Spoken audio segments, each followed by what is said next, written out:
sont trop grands. Tu fondes mon âme coups de larmes qui traduisent mes silences. Comment te dire ce que je ressens? Vas-y avec nous. Tes bienfaits sont trop grands. Sois reconnaissant. Réalise tous ces bienfaits. Comment mets-le devant ta face et compte-les. Sont trop grands. Tu fondes mon âme coups de larmes qui traduisent mes silences. Que ma vie soit une fleur, un parfum pour toi, Seigneur. Que ma vie soit une fleur, un parfum de bonne odeur. Devant toi je me répands. Fais de moi ce que tu voudras. Devant toi je me répands. Fais de moi ce que tu voudras. Comme l'agile. Comme l'agile devant le potier. Donne-moi la forme qui te plaît. Tu fais toutes choses en ton temps. Je serai toujours confiant. Seigneur, observe mes voies. Garde-moi auprès de ta croix. Je voudrais habiter chez toi tous les jours ici-bas. Comme l'agile devant le potier. Comme l'agile devant le potier. Donne-moi la forme qui te plaît. Tu fais toutes choses en ton temps. Je serai toujours confiant. Seigneur, observe mes voies. Garde-moi auprès de ta croix.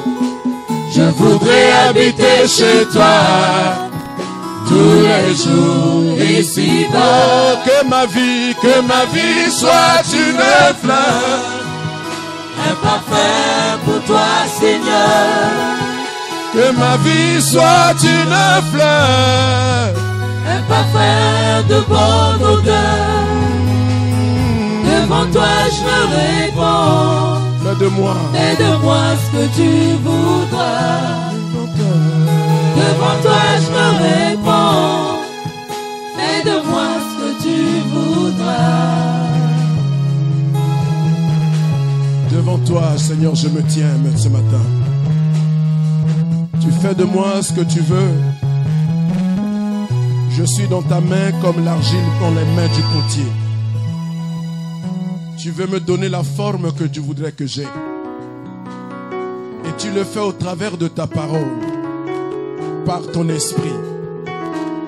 Puisse ce matin les deux mains de Dieu se mettre au travail. Sa parole et son esprit pour nous façonner à l'image que Dieu voudrait que nous puissions avoir. Ce matin, nous nous tenons là, Seigneur. L'argile ne résiste pas au potier. L'argile se laisse faire, elle est malléable. Elle accepte de recevoir la forme que le potier veut lui donner. Tu es le divin potier, Seigneur. Et tu veux me donner une forme ce matin. Je te prie, Seigneur, de me façonner, de me donner la forme que tu voudrais que j'aie. Dispose-nous. Rends-nous malléables, souples devant toi. Et surtout sensibles à ton cœur. Nous voudrions bénir ta présence et bénir ton serviteur que tu t'es choisi ce matin pour nous donner cette forme que tu voudrais que nous puissions avoir. Que ta grâce coule sur lui, que l'onction de Dieu repose abondamment sur sa vie. Au nom de Jésus-Christ, nous avons ainsi prié. Amen. Amen. Soyez bénis. Je voudrais que tu serres la main de ton frère, de ta sœur, et que tu l'encourages. Fortifie-le. Console-le. Console-le. Dis-lui, Jésus arrive. Bientôt nous sommes partis. Dis-lui, prends courage. Dis-lui, prends courage. Insiste. Persévère. Tiens bon. C'est plus en plus difficile, mais nous tenons bon. La parole et l'esprit sont là. Dis-lui toutes ces choses. Hein? Nous avons un beau programme ce matin. Nous allons écouter la parole de Dieu venant de très loin d'ici. L'orateur réside à Infondo. Il vit à Infondo où il exerce le ministère, mais également là où il sert César. Et il est là depuis quelques semaines pour les besoins de service. Mais comme les serviteurs de Dieu ne sont jamais en congé ni en repos, nous l'avons attrapé pour qu'il vienne bénir le peuple de Dieu.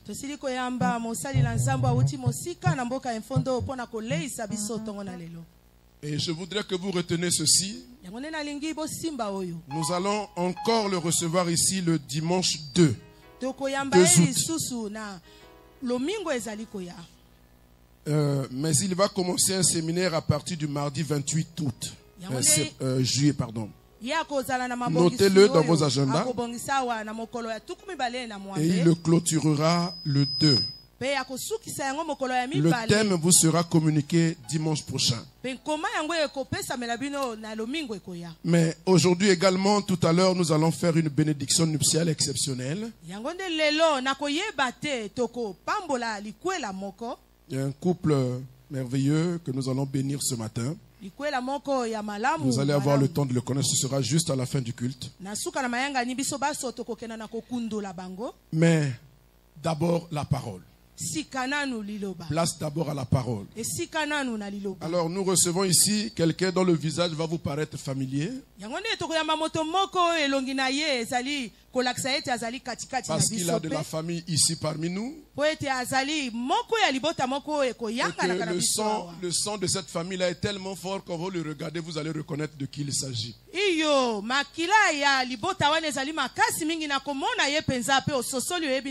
Il est en compagnie de son épouse Tatiana. Les enfants bien-aimés dans le Seigneur. Ce sont les enfants d'un ami à moi. Ils servent le Seigneur avec fidélité à Infondo depuis plusieurs années.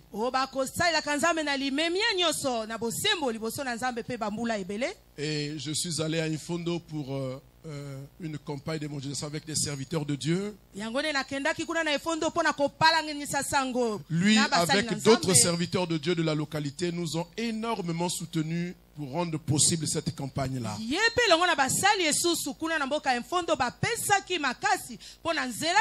Au-delà de cela, ils m'ont fait également l'honneur de bénir leur mariage il y a une année passée. Donc ce sont des personnes qui sont chères à mon cœur. Avec votre permission, donc nous recevons le pasteur Freddy Morabanza qui va nous apporter la parole du Seigneur.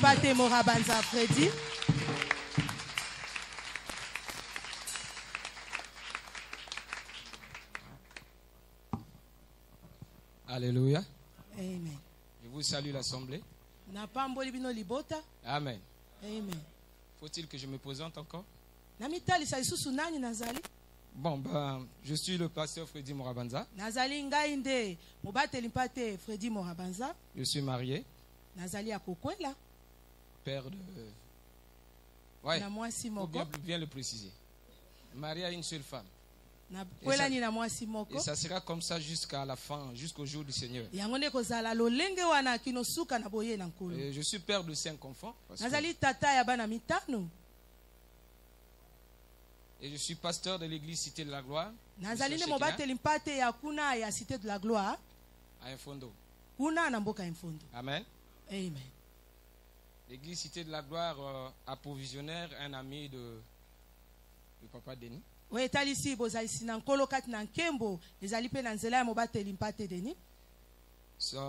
Le visionnaire, c'est un ami à lui. Donc nous sommes des enfants. Et c'est pour moi un grand privilège de me présenter devant vous et de vous partager la parole.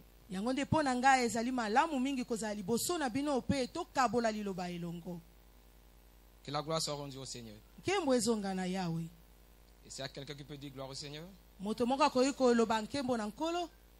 Je remercie tout le monde qui a prêté l'oreille à l'Esprit du Seigneur.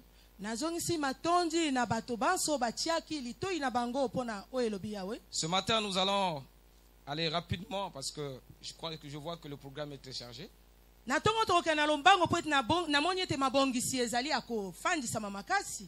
Nous prenons notre texte de ce matin dans le livre de Jean chapitre 15, verset 1 jusqu'au verset 8. Jean chapitre 15, verset 1 jusqu'au verset 8. Je vais lire ce texte. Je crois qu'on nous a parlé, on a dit que je suis marié, je l'ai dit, mais il me semble que les gens n'ont pas, je n'ai pas présenté ma femme. Mais le frère d'essai allait réclamer ça quand même. Elle est là à côté de moi. Madame Morabanza, Tatiana.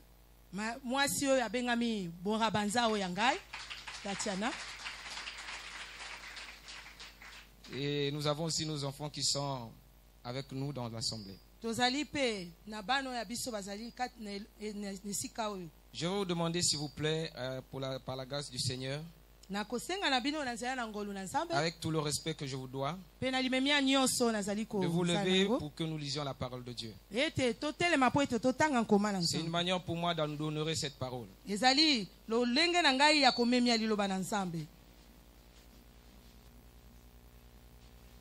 Nous lisons au nom du Seigneur. Je suis le vrai cep et mon père est le vigneron. Et qui ne porte pas de fruits, il le retranche. Et tout sarment qui porte du fruit, il émande afin qu'il porte encore plus de fruits. Déjà vous êtes purs à cause de la parole que je vous ai annoncée. Demeurez en moi et je demeurerai en vous. Comme le sarment ne peut de lui-même porter du fruit, s'il ne demeure attaché au cep, aussi vous ne le pouvez non plus, si vous ne demeurez en moi. Je suis le cep. Vous êtes les sarments. Celui qui demeure en moi et en qui je demeure porte beaucoup de fruits. Car sans moi, vous ne pouvez rien faire. Si quelqu'un ne demeure pas en moi, il est jeté dehors comme le sarment et il sèche. Puis on ramasse les sarments, on les jette au feu, ils brûlent. Si vous demeurez en moi et que mes paroles demeurent en vous, demandez ce que vous voudrez et cela vous sera accordé.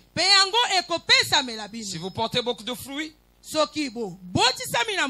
ainsi que mon Père sera glorifié et que vous serez mes disciples. Parole du Seigneur. Alléluia. Amen. Notre thème de ce matin s'intitule le cep et les sarments.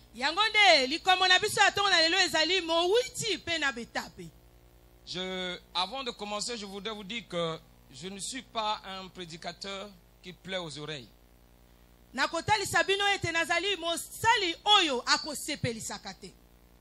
Alléluia. Amen. Donc si tu es blessé, ne me tiens pas rigueur aujourd'hui. Mais je crois que cette blessure sera pour ton bien.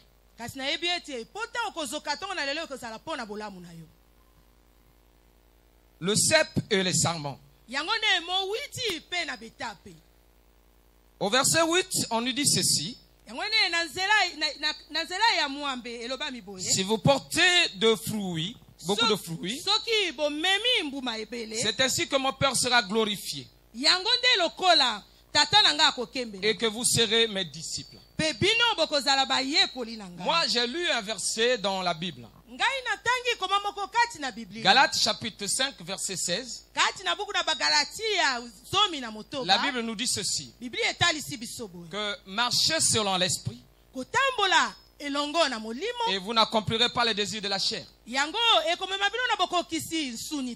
Et quand je considère ce verset, je comprends que c'est Dieu qui est en train de nous donner réellement sa volonté.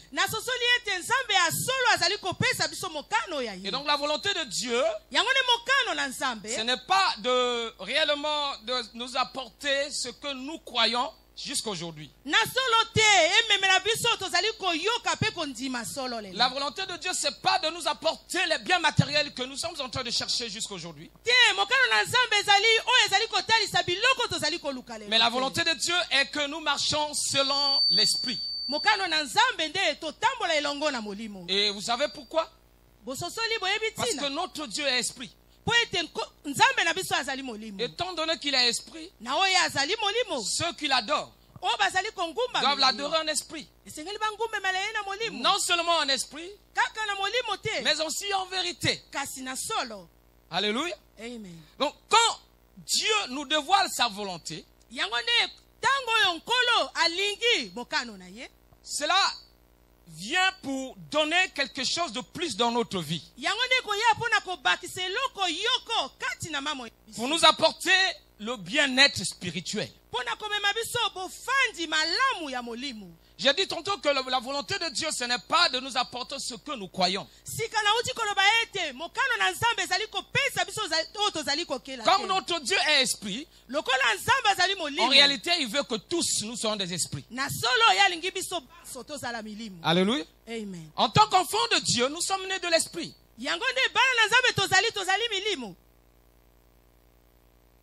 Donc si notre Père est esprit, nous aussi nous sommes esprits. Et marcher selon l'esprit, c'est ce dont Dieu attend de nous. Dieu n'attend pas que nous soyons de véritables donneurs dans l'église. Dieu n'attend pas que nous soyons de véritables serviteurs dans l'église. Dieu n'attend même pas que nous soyons des vrais prédicateurs dans l'église. Mais Dieu attend que nous soyons réellement ce qui est. Alléluia. La Bible dit que en réalité, lui voudrait bien. La volonté de Dieu est que nous soyons à l'image de son Fils.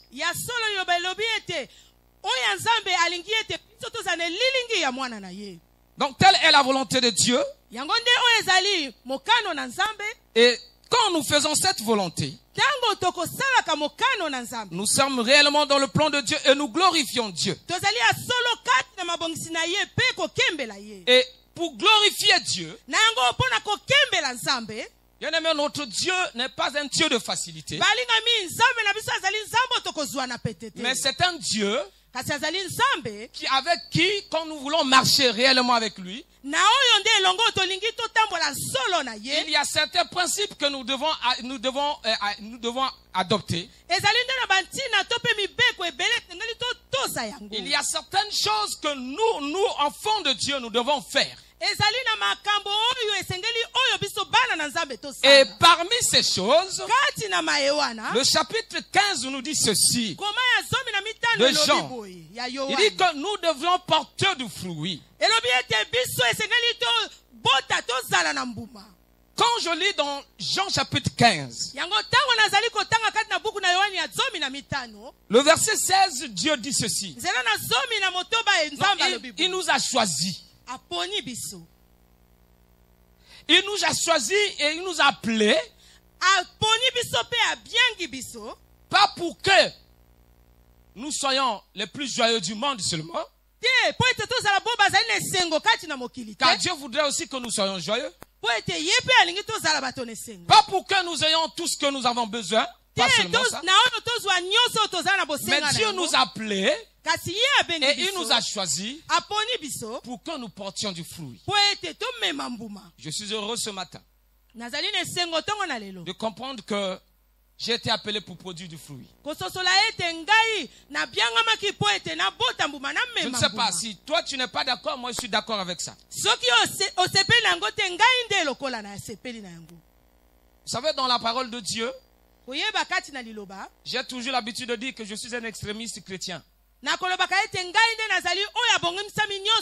C'est-à-dire qu'avec Dieu, soit c'est ça ou c'est pas ça. Dieu nous appelait pour produire du fruit. Voilà pourquoi le Seigneur nous dit ici, nous appelle. Nous rappelle quelque chose. Il dit que lui, il est le vrai cep. Et nous, nous sommes les sarments. Mais s'il est le vrai cep et que nous sommes des sarments, ça veut dire que nous aussi, nous sommes des vrais sarments. Il y a quelqu'un qui me suit? Parce que nous ne pouvons pas être avec le vrai cep si nous ne sommes pas des vrais sarments. Oh, tu es heureux, frère, ce matin parce que tu as le vrai sarment. Tenez-vous tranquille parce que quand le Seieur le dit, parce qu'il sait qu'il y a des faux sarments et des faux cèpes. Malheureusement, c'est ce que nous rencontrons dans ces derniers temps. Et j'ai compris que c'est le signe, c'est un signe qui montre que le Seigneur est déjà là. Et bientôt il va arriver. Car il a dit qu'il y aurait des faux prophètes. Il y aurait des faux messies. Mais lui il dit, il a le vrai cep. Et donc, tout sarment qui est en lui a la semence, la vraie semence. La semence de la vérité. Et cette semence de la vérité ne peut faire que ce sarment puisse produire du fruit. Voilà pourquoi le Seigneur dit que quand un sarment ne produit pas de fruit, il doit être retranché.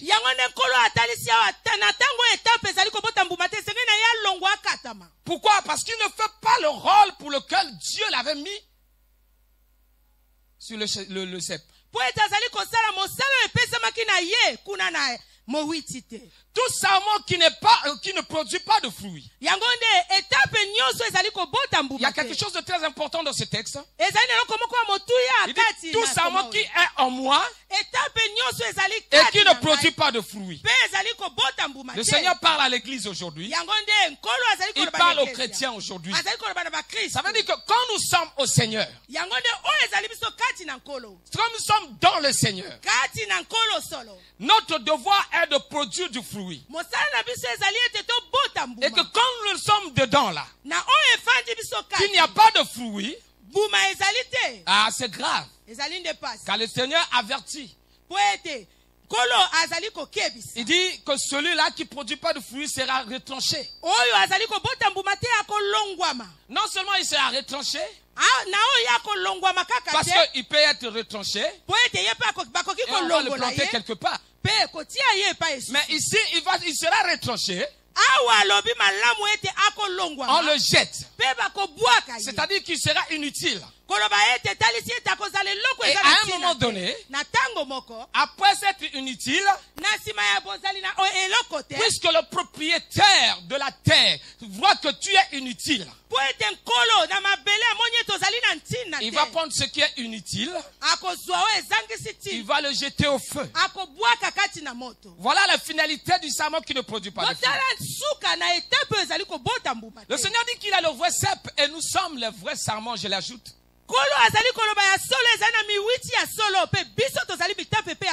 Donc si je suis le vrai sarment, le fruit doit paraître. Il faut qu'il y ait du fruit. C'est comme ça que nous devons marcher avec Dieu.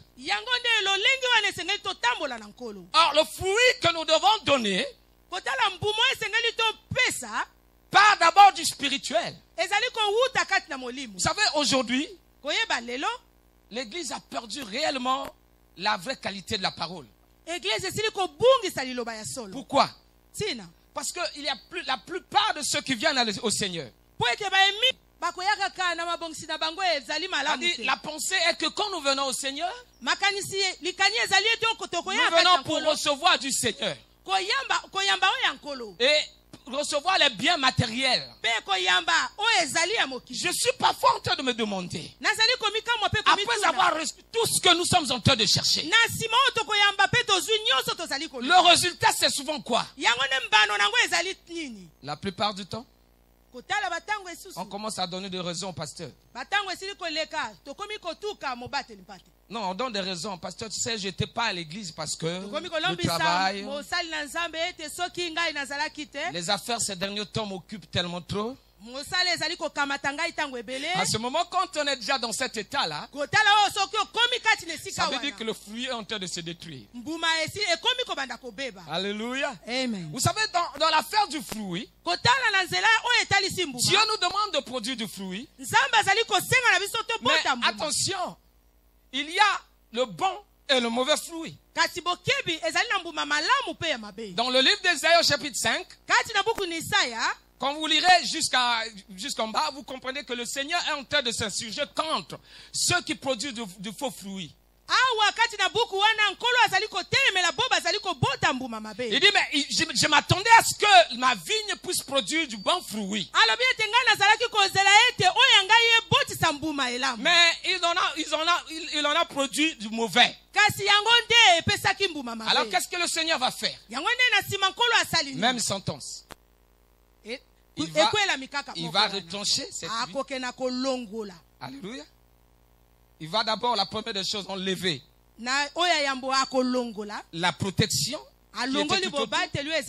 Il va laisser cette vigne à la merci des animaux sauvages. Et c'est ça en réalité l'état de beaucoup de gens d'entre nous. Quand nous venons au Seigneur, nous cherchons à ce que Dieu produise du fruit pour nous. Alors que la Bible est claire ici, que le Seigneur nous demande de produire du fruit. Mais le bon fruit, pas le mauvais. Donc, quand nous produisons du bon fruit, c'est à ce moment-là que nous accomplissons le verset 8 qui dit le Père sera glorifié. Je suis en train de me poser la question. Y a-t-il des chrétiens aujourd'hui qui glorifient Dieu dans leur vie? Y a-t-il des chrétiens qui font avec leur effort aussi?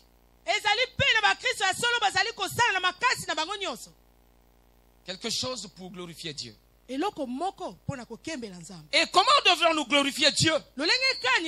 C'est en produisant du fruit. Et quel fruit? Luc chapitre 3, la Bible dit, Jean-Baptiste dit, produisez du fruit digne de la repentance.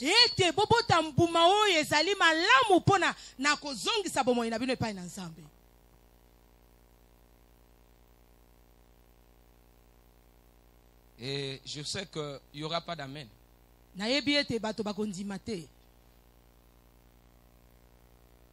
Le fruit dont le Seigneur est en train de nous demander de produire,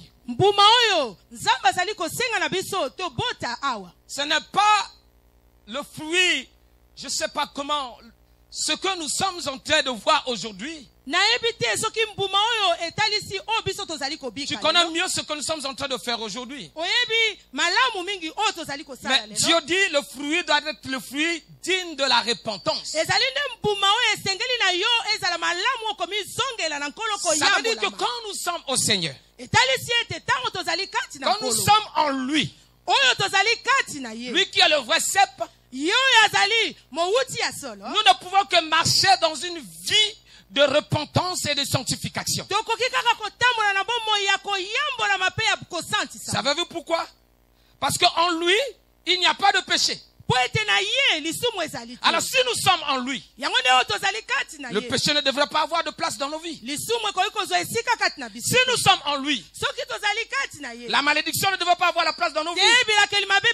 Si nous sommes en lui, je n'ai jamais lu quelque part que les esprits mauvais ont possédé Jésus. Non. Donc si nous sommes en Jésus, il n'y a pas d'esprit mauvais qui devrait être en nous. On ne devrait même pas pleurer aujourd'hui, dire, moi, Seigneur, j'ai besoin du mariage. Seigneur, j'ai besoin d'argent. Seigneur, j'ai besoin de voiture. Non! Car la Bible dit, nous avons tout en lui. Nous avons tout en lui. Cela nous suffit. Quand nous sommes en Christ, cela nous suffit.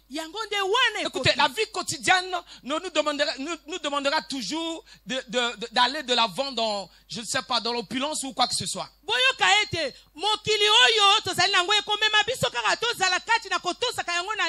Mais les choses de Dieu n'ont pas de changement. La Bible dit que notre Dieu n'a pas changé. Et donc nous aussi, nous devons marcher avec Dieu selon qu'il est et selon qu'il veut. Alors pour marcher en esprit, il faut bien que nous soyons attachés au cep. Écoutez quelque chose. J'ai dit que dans le fruit, il y a le fruit digne de la repentance. Ce fruit digne de la repentance se manifeste dans notre caractère. Et ce caractère, c'est en réalité le caractère que nous devons hériter du cep. Parce que si nous sommes attachés au cep, nous sommes dépendants du cep. Nous ne pouvons rien faire sans que le cep nous donne des commandements. Nous ne pouvons rien faire sans que le cep nous dise de quoi faire. Voyez-vous, il y a une grande relation et il y a quelque chose de très très spirituel entre le cep et le serment. Le fruit de la repentance se manifeste par notre caractère en tant que chrétien. Et le caractère de Christ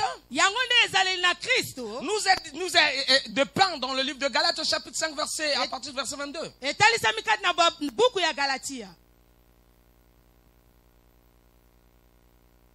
Alors quand nous sommes attachés à lui, quand nous sommes en lui, nous devrions manifester ce caractère. Écoutez ceci. En ce qui concerne, quand nous lisons cette parole, Jésus-Christ dit, tout ça qui est en moi.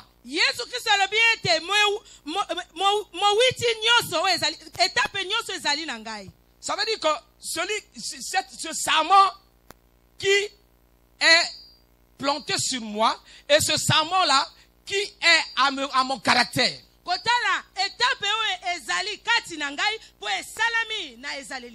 Parce que dans ce mot, nous avons la notion de lieu.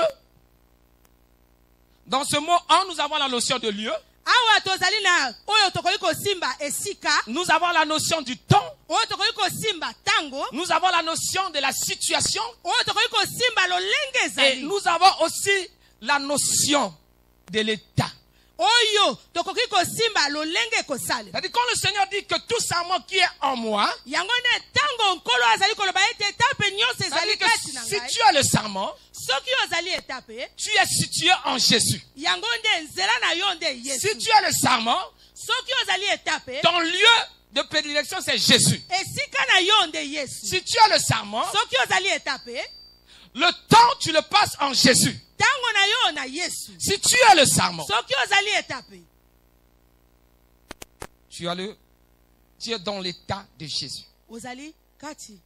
C'est-à-dire que ce que Jésus est, c'est ce que nous sommes. On parle de l'état.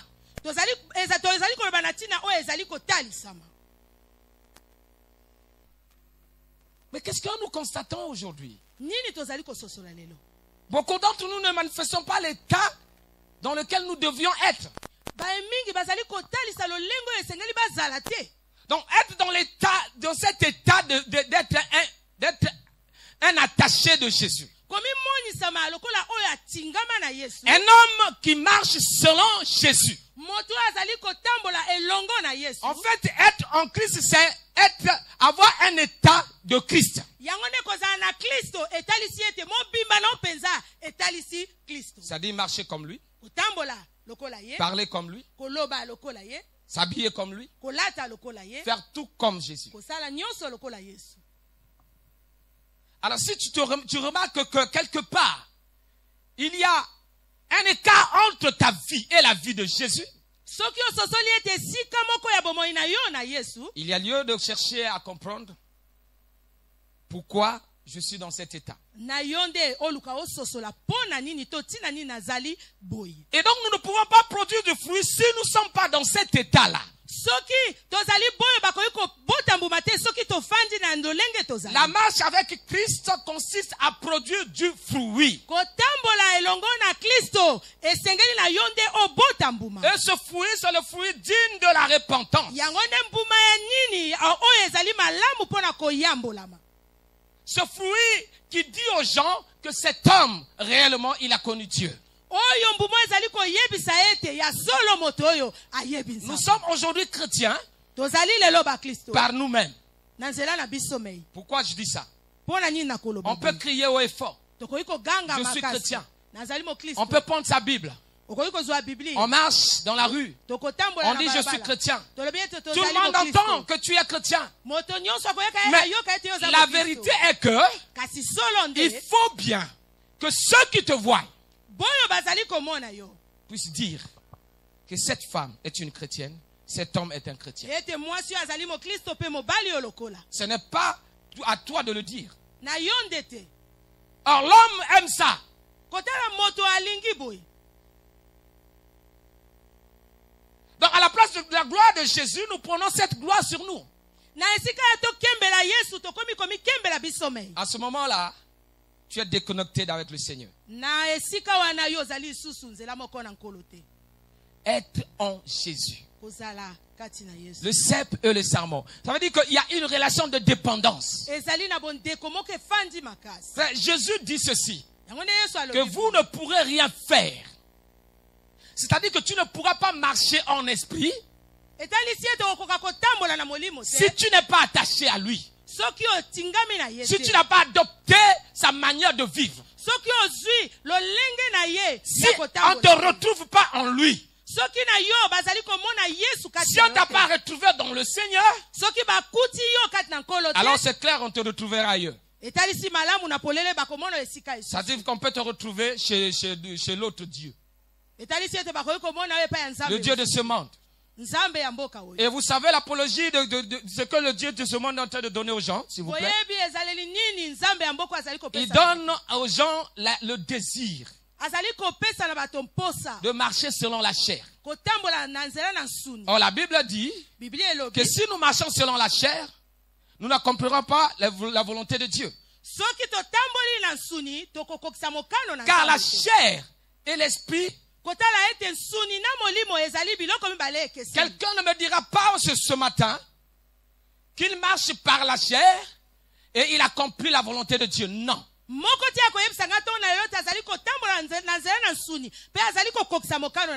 c'est l'esprit, ou c'est la chair. Malheureusement, l'Église aujourd'hui a plus la tendance de marcher selon la chair que selon l'esprit.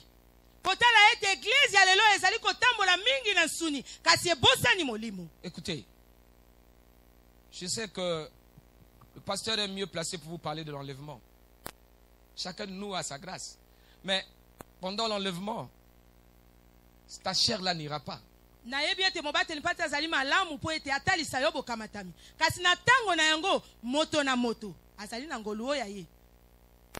Pendant l'enlèvement, on ne t'enlèvera pas avec cette chair-là.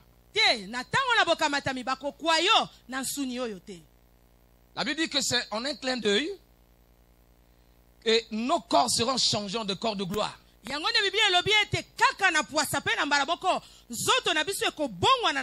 quel est le corps qui sera changé en un corps de gloire? Est-ce le corps qui se plaît aujourd'hui à satisfaire ses désirs? Ou le corps qui a été dominé par l'esprit, qui a été conduit par l'esprit? C'est le corps qui a été conduit par l'esprit qui sera changé. Bien aimé, la chair est attachée à nous. Nous sommes sur la terre, nous vivons dans un corps de chair. Cela veut dire qu'elle sera toujours là. Donc, personne n'a de raison de dire non, mais moi c'est ma chair qui me fait tomber ou ceci. Non. Elle restera là. Mais Dieu nous a dit, bien qu'elle est faible, bien que la chair est faible,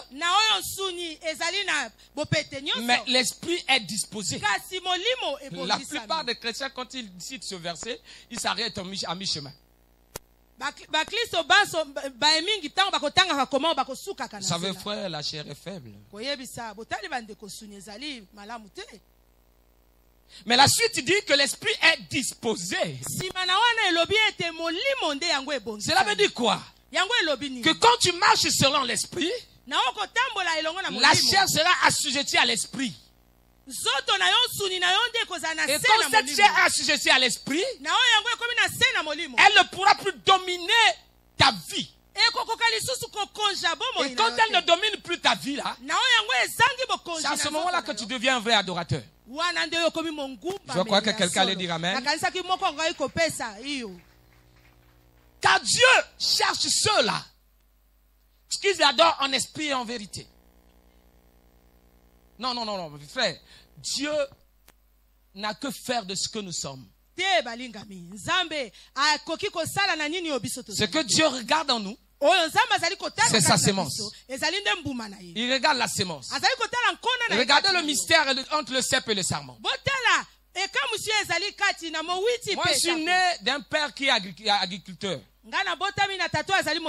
Et donc, j'ai une petite expérience en ce qui concerne l'observation des arbres et des plantes. Écoutez, quand vous voyez un arbre qui a ses branches, et vous constatez qu'il y a une branche qui commence à sécher, bien que tant attaché à cet arbre-là.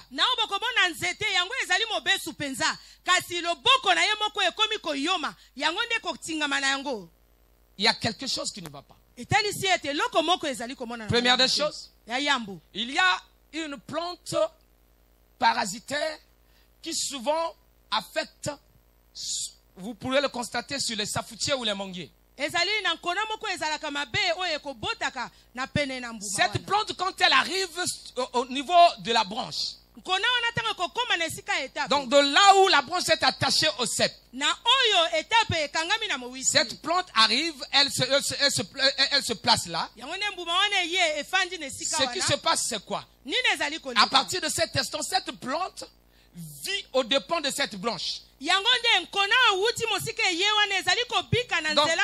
tous les nutriments qui devaient arriver à la branche s'arrêtent au niveau de cette plante-là. Et c'est la plante qui grandit. C'est ce parasite-là qui évolue. Pendant qu'il évolue, la branche est en train de sécher. Elle peut sembler rester attachée au cep, mais en réalité, elle n'est plus attachée au cep. Parce qu'il y a un parasite qui est là. Et ce parasite se nourrit de la nourriture qui devrait arriver à la branche. J'ai dit tout à l'heure que quand on parle de le sarment qui est en Christ, c'est un état.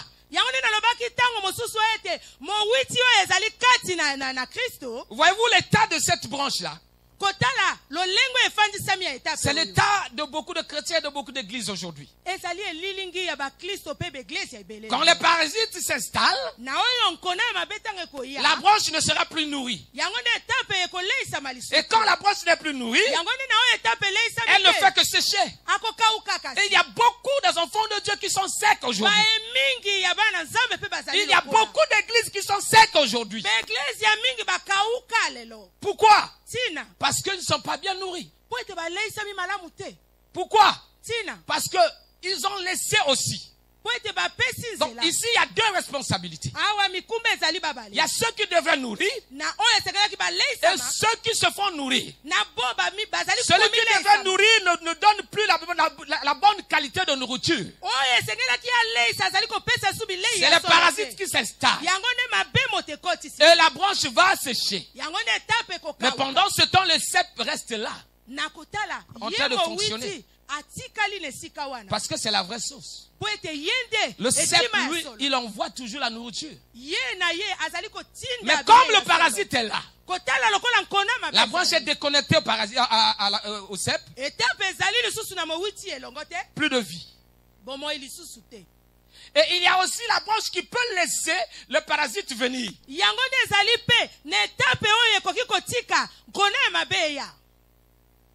Je suis le cep. Et vous êtes des sarments.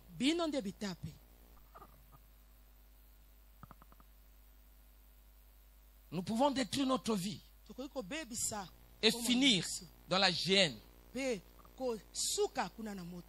Moi, je crois que quelqu'un peut perdre son salut.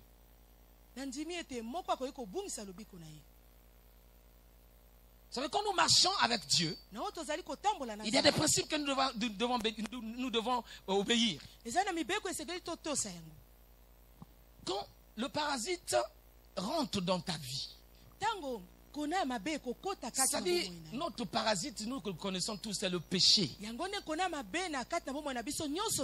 on ne peut pas parler de Dieu dans la vie d'une personne qui continue à vivre, à entretenir un état de péché constant. Aujourd'hui, nous pouvons relativiser le péché. On peut prendre le péché comme quelque chose qu'on peut blaguer avec. Mais je vous dis que c'est un grand danger. Pour toi et pour l'église. Quand le péché rentre dans une église, quand les parasites rentrent, l'adoration que nous donnons, l'adoration que nous sommes en train d'entonner, ça ne va pas droit vers le Seigneur. C'est le maître du péché qui reçoit l'adoration. Malheureusement, c'est l'état de l'église aujourd'hui. Nous adorons, nous chantons, nous louons, nous donnons cette adoration. Mais ça n'arrive pas au niveau du Seigneur. Pourquoi? Parce que les parasites sont là. Aujourd'hui, c'est le diable qui se glorifie dans les églises. Ah oui. Si moi, Mohamed, je suis pécheur, pendant que je suis en train de pécher, pendant que je suis en train de prêcher ici, je suis en train de donner gloire au Dieu du péché. Non, bien aimé, ne laissons pas que les parasites puissent s'installer dans nos vies. Alors, nous avons le fruit que nous devons donner. Deuxième qualité de fruit. La première qualité de fruit, nous avons dit que c'est le caractère de Christ qui devrait se manifester.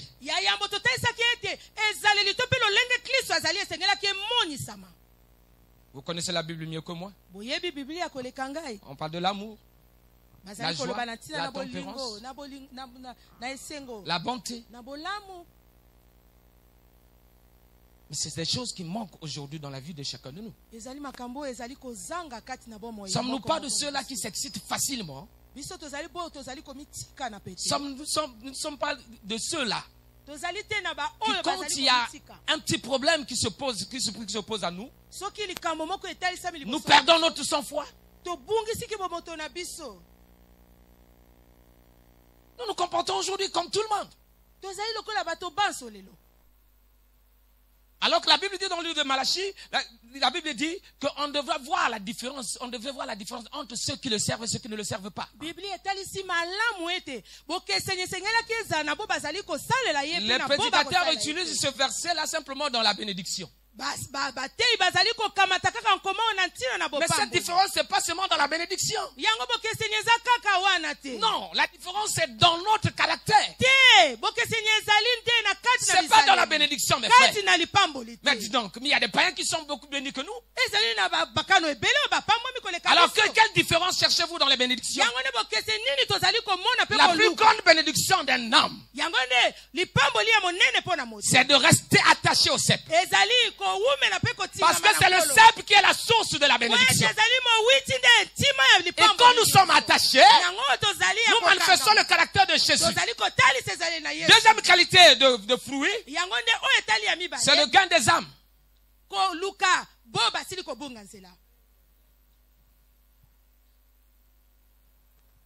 Moi, j'ai souvent posé la question aux gens. Depuis que tu es venu au Seigneur, tu en as déjà mené combien? Non, frère, si tu n'as jamais amené quelqu'un là, il y a quelque chose qui ne va pas. Il y a quelque chose qui ne va pas. Ça devrait être un défi pour le chrétien. Il dit, je vous ai choisi afin que vous allez et produire du fruit. Oh, il est écrit, allez, faites de toutes les nations mes disciples. Frère, non, tu sais, il y a des choses que l'église a tellement, je sais pas, a tellement changé de nature que on fait que la parole devient très difficile à accepter. Non, tout est simple avec Dieu. Frère, j'ai le témoignage du gain des âmes dans ma vie. Je suis allé prier pour quelqu'un.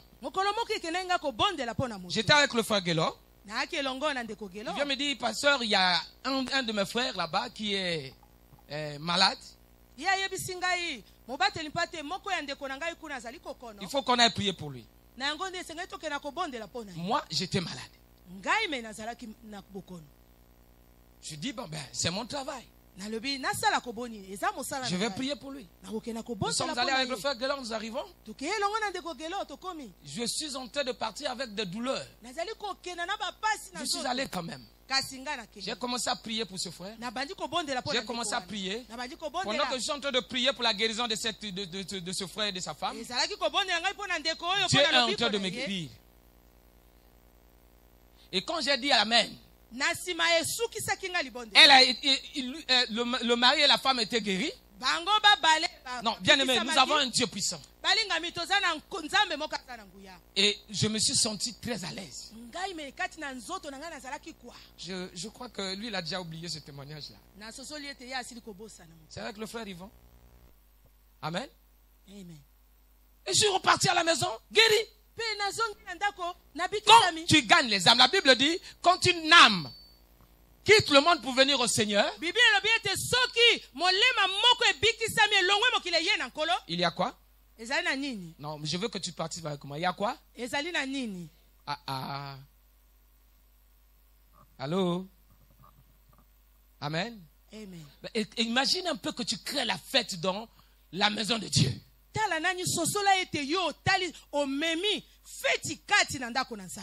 savez pourquoi nous prions pour le pasteur Denis?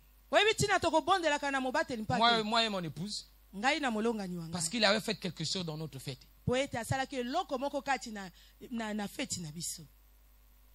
Mais toi, tu crées la fête dans le royaume de Dieu. Tu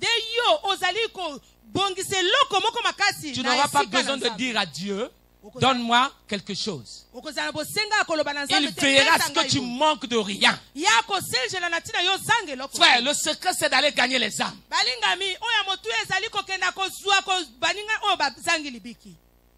On devrait aujourd'hui avoir des églises pleines.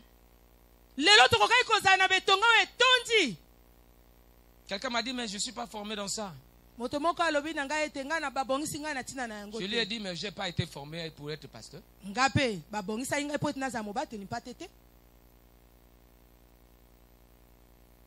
Je n'ai pas été formé pour lire la Bible. Chacun de nous ici a un témoignage dans sa vie. Rien qu'avec ce témoignage, tu peux aller dans la rue, dire aux gens, regardez ce que Dieu a fait pour moi. Bien aimé, le monde est dans une détresse terrible. Le problème, c'est que les chrétiens croient que tout le monde a déjà connu Dieu. Non, il y a des morts encore dans la rue. Ils n'attendent que toi, que tu ailles dans la rue, leur dire, je suis sauvé par le Christ. Et quand ils entendront cela, ils viendront vers le Seigneur. Voyons aussi la première qualité du fruit. En voyant la première qualité du fruit dans ta vie. Parce que si j'ai le caractère de Christ, non, mais tout le monde doit être affecté. Et quand je leur dirai, c'est le Christ qui a fait que je sois comme ça, il n'y a personne sur la terre qui peut haïr le caractère de Christ. Il aimera toujours être comme ça. Et quand tu lui diras, c'est Christ qui m'a rendu comme ça. Oh, Mikolo, chrétien, oh oh.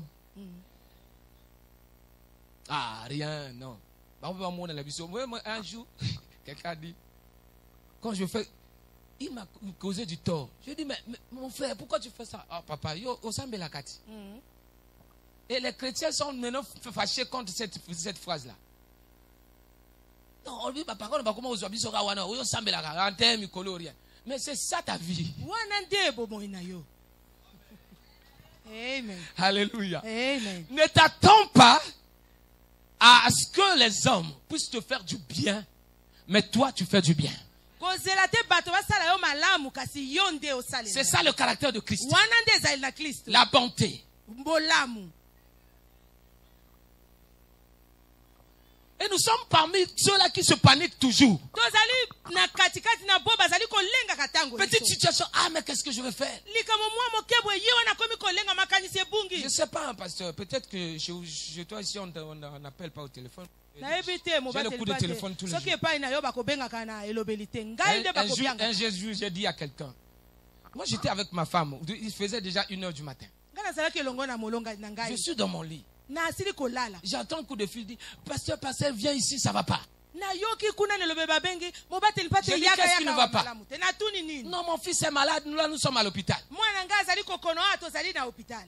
Je dis, tu es chrétien? Oh oui. Ah, mais papa, c'est moi un tel. Ah bon, j'ai compris que tu pries dans notre église.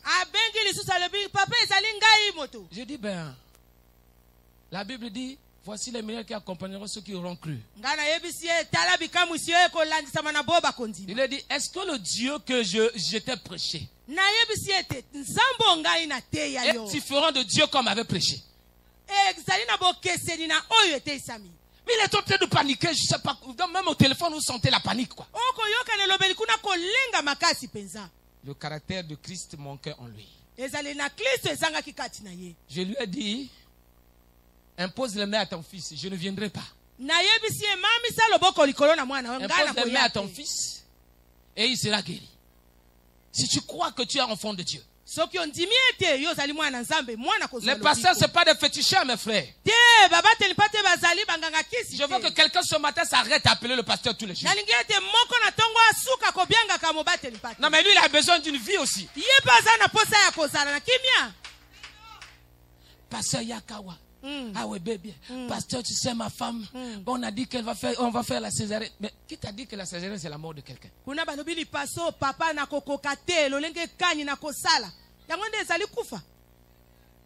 Dans la panique, il laisse même sa femme à l'hôpital, il prend le taxi. Pasteur, attends-moi sur place, je viens te chercher. Moi, j'ai béni Dieu pour les embouteillages. Parce que le temps que tu viens pour prendre le pasteur là, la femme met au monde. Vous savez pourquoi nous paniquons? Parce que nous ne savons pas que nous sommes en Jésus. Parce que nous ne sommes pas dans cet état de Jésus. La vie de Jésus est une vie de victoire, frère. Tu n'as pas crié tous les jours. En Jésus. Le cep et le serment. Ça veut dire que ce que Jésus est, c'est ce que je suis. Si Jésus a eu la victoire sur les démons, moi aussi j'ai la victoire sur les démons. Si Jésus a guéri les malades, alors moi aussi je guéris les malades. C'est pas l'affaire du pasteur. Bon, écoutez, je vais atterrir pour dire ceci. Alors, pourquoi le serment va sécher?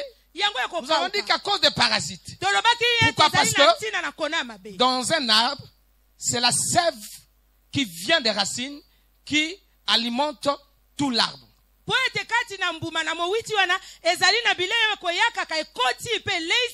Alors quand la sève monte, elle atteint les branches et il y a la verdure.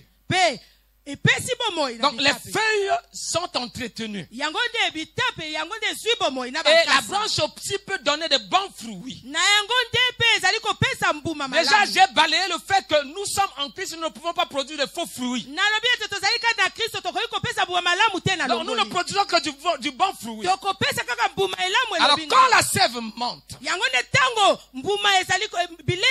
Christ dit moi je suis le vrai cep. Et elle monte. Elle arrive au niveau des branches. Les branches font quoi? Les branches ne font que donner ne font que donner ce que la sève a amené et ça donne les fruits.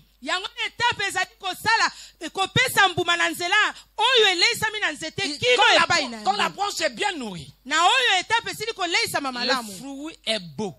Et le fruit donne envie de manger. On le regarde, ça scintille. Alléluia. Amen. Alors Jésus-Christ dit, vous ne pouvez rien faire sans moi. La sève qui monte, c'est la vie de l'arbre. C'est-à-dire que les branches ne vivent que par cette vie qui vient de l'arbre, du tronc. S'il n'y a pas de sève qui monte des racines jusqu'aux branches, pas de vie.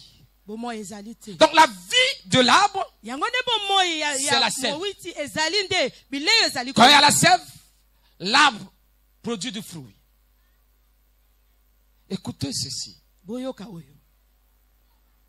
La Bible déclare que là où il y a le Seigneur, là aussi il y a la liberté. Mais avant cette phrase, cette mention de phrase, la Bible dit que or le Seigneur c'est l'esprit. Cela veut dire quoi? Que comme il dit que lui il est le cep le vrai, nous qui sommes les branches, nous ne pourrons pas vivre et produire du fruit si la vie de Christ ne monte pas jusqu'à nous. Or la vie de Christ, c'est l'Esprit Saint. Bien aimé, sans l'Esprit Saint, l'homme ne peut pas produire du fruit digne de la repentance. L'homme ne peut pas être agréable à Dieu. Or, le devoir de chacun de nous, c'est d'être agréable à Dieu. Et Dieu, sachant que nous n'avons pas ce pouvoir, la Bible dit, moi je m'en vais au Père et je vous enverrai le consolateur. Il dit le Saint-Esprit viendra. Il vous donnera la puissance. La puissance, c'est quoi? C'est la capacité d'opérer des choses que l'homme par sa main propre ne peut pas opérer. Donc Dieu par son esprit nous rend capables de produire du fruit. L'esprit du Seigneur est la vie de Jésus. C'est la vie de Jésus. Et cette vie doit couler en toi. Doit être en toi. Pour que tu produises le fruit qui est digne de Jésus. En réalité, c'est Jésus lui-même qui produit ce fruit en toi. Parce que son esprit monte jusqu'à toi. Mais pour que cet esprit monte, pour que cet esprit agisse en toi, il faut que les parasites soient enlevés. Il a dit le sarment qui produit de fruits. Il les monde, il les taille. Beaucoup de chrétiens n'aiment pas être taillés aujourd'hui. Nous gardons notre nature, nous l'amenons chez nous, à l'église. Non, quand nous venons chez le Seigneur, nous disons au Seigneur, je suis de nature colérique. Je suis de nature méchant. Je suis de nature voleur. Je suis de nature alcoolique. Je suis de nature injurieux. Je suis de nature impoli. Alors Seigneur, je viens à toi. Tu prends ma nature. Tu l'enlèves pour que moi, je puisse épouser ta nature. Que ta nature coule en moi. Oh, bien-aimé. Demandons à Jésus, laissons Jésus nous tailler, nous rendre comme il veut que nous soyons. Voilà pourquoi il a dit, vous êtes déjà purs. Car nous sommes taillés par sa parole. La parole de Dieu nous taille et nous modifie notre façon. Vous savez, la parole de Dieu peut changer même la taille de quelqu'un. Moi,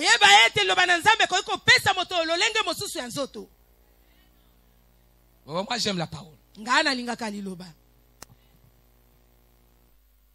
La parole de Dieu en toi, poussée par la vie de Christ, qui est le Saint-Esprit, fera de toi un homme qui produira du fruit.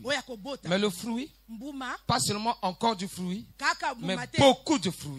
Donc Dieu se glorifie dans celui qui produit beaucoup de fruits. Non seulement que tu produis le fruit, c'est bien. Mais il faut en produire beaucoup. Quand tu en produiras beaucoup, alors Dieu se glorifiera. Et la capacité d'en produire beaucoup, c'est dans la puissance du Saint-Esprit. C'est dans la puissance du Saint-Esprit. Dans la puissance du Saint-Esprit. Il n'y a que le Saint-Esprit qui te donnera cette capacité. Il dit qu'il nous a rendus capables. Il nous a rendus capables. Dans le livre de Pierre, il a dit que sa divine puissance, nous apporte toutes choses. Donc la capacité de produire du fruit, c'est le Saint-Esprit qui la donne. Voilà pourquoi, étant connecté au CEP, tu dois te laisser emporter par la puissance du Saint-Esprit. Laisse le flot du Saint-Esprit arriver jusqu'à toi. Laisse le flot du Saint-Esprit faire son travail dans ta vie. En te débarrassant de toutes les parasites qui font que ta vie soit une vie de misère. Quand je parle de misère, je ne vois pas les biens matériels. Non, moi je ne prêche pas les biens matériels.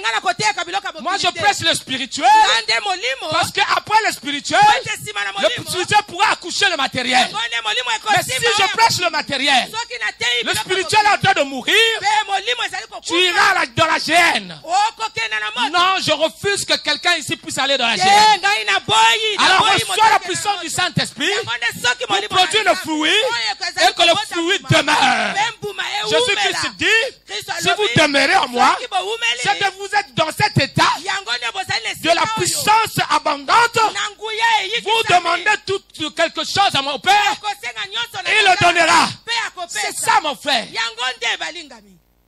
Ne passe pas ton temps à demander quand tu sais que tu n'as pas une bonne relation avec le Saint-Esprit. Parce qu'en réalité, c'est le Saint-Esprit qui donne ce que tu demandes. Jésus-Christ a dit, je me vais au Père. Il est chez le Père. Mais il a dit, je vous enverrai le consolateur. Gloire au Seigneur. Le consolateur a quel rôle? Quand tu es malade, tu n'as pas un cœur heureux. Quand tu as des difficultés, tu n'as pas un cœur heureux. Voilà pourquoi Jésus-Christ comprenait ces choses. Sachant que le monde a besoin de le consolateur, il dit non, je vous enverrai le consolateur. Lui, il vient, il te guérit. Quand il te guérit, tu es consolé. Quand il te bénit aussi, comme beaucoup nous aimons la bénédiction matérielle, quand tu te bénis, tu es consolé. Je ne suis pas contre ça. Mais en premier lieu, c'est le royaume de Dieu. En réalité, ces choses, c'est des choses qui doivent nous suivre. Mais aujourd'hui, c'est le chrétien qui suit ces choses. En premier lieu, c'est l'esprit. C'est l'esprit, frère. C'est l'esprit, frère. Je peux venir ici, bien habillé, je ne sais pas comment. Si je n'ai pas l'esprit de Dieu en moi, je vous communiquerai la mort. Et l'esprit de Dieu vit dans un corps qui est pur. Quand Jean-Baptiste dit, il vous bâtira du Saint-Esprit et du feu. Vous savez pourquoi? Au départ, les gens lui disent, que devons-nous faire? Ne volez pas. Ne mentez pas. Et Jean-Baptiste rempli du Saint-Esprit, comprenant que l'homme ne peut pas s'arrêter de mentir. L'homme ne peut pas s'arrêter de penser à son bien au détriment de l'autre. Dans son esprit, s'est dit, mais ils ne pourront pas le faire. Ils ont besoin du Saint-Esprit. Voilà pourquoi il va dire que vous serez, il y a quelqu'un qui viendra. Il vous baptisera du Saint-Esprit et du feu. Ce dont tu as besoin, ce n'est pas l'argent. Ce dont tu as besoin, ce n'est pas les biens. Ce dont tu as besoin, c'est le Saint-Esprit. Quelqu'un peut se lever en acclamant Jésus.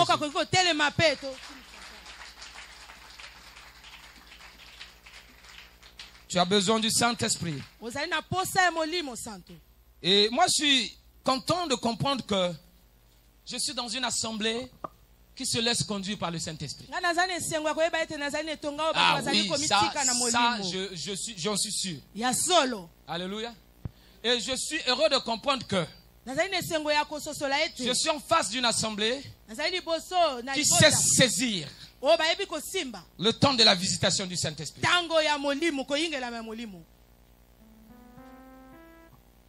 Tu peux fermer tes yeux là où tu es. Alléluia. Tu as besoin de produire du fruit. Mais tu as besoin du Saint-Esprit. Sans le Saint-Esprit, nous ne pourrons rien. Sans le Saint-Esprit, tu ne pourras rien. Alléluia. Je veux qu'ensemble, avec l'assemblée, nous chantons ce cantique. Viens, Esprit Saint. Viens, Esprit Saint. Esprit Saint, viens, oh, viens. Esprit Saint, viens, oh, viens, yo, yo. Viens, Esprit Saint. Alléluia. Viens, Esprit Saint. Pendant que tu chantes ce cantique, sens-toi dans la présence de Jésus.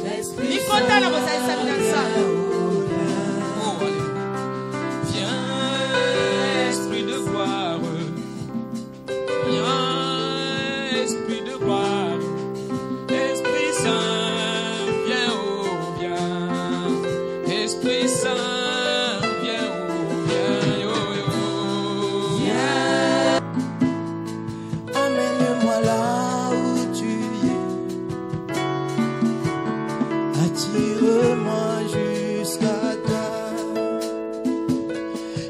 rester près de toi, rester dans ta présence, à ta table, mon roi, pour implorer ta puissance. Ce que je veux, c'est demeurer près de mon Dieu. Oui, je veux rester près de toi. Oh,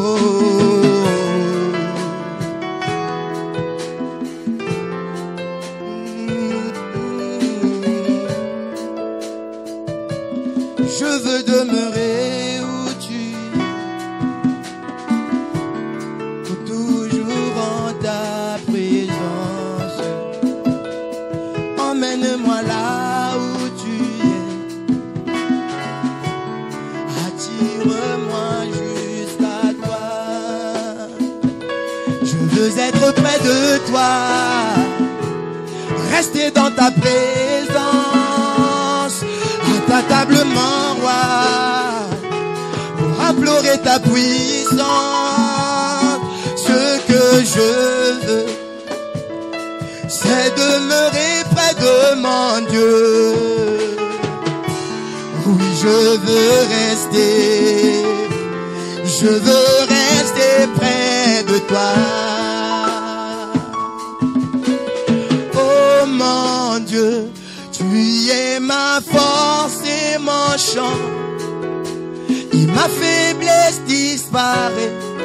Tu es ma force en tout temps. Je veux demeurer où tu es,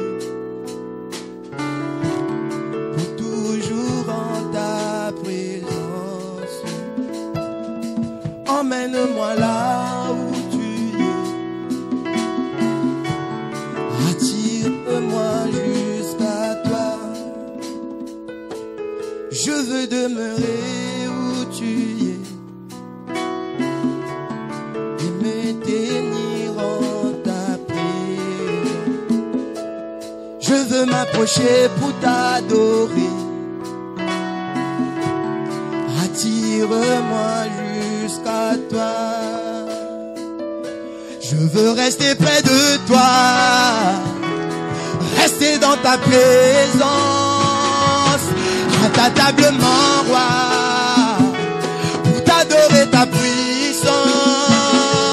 Ce que je veux, c'est demeurer près de mon Dieu. Oui, je veux rester près de toi.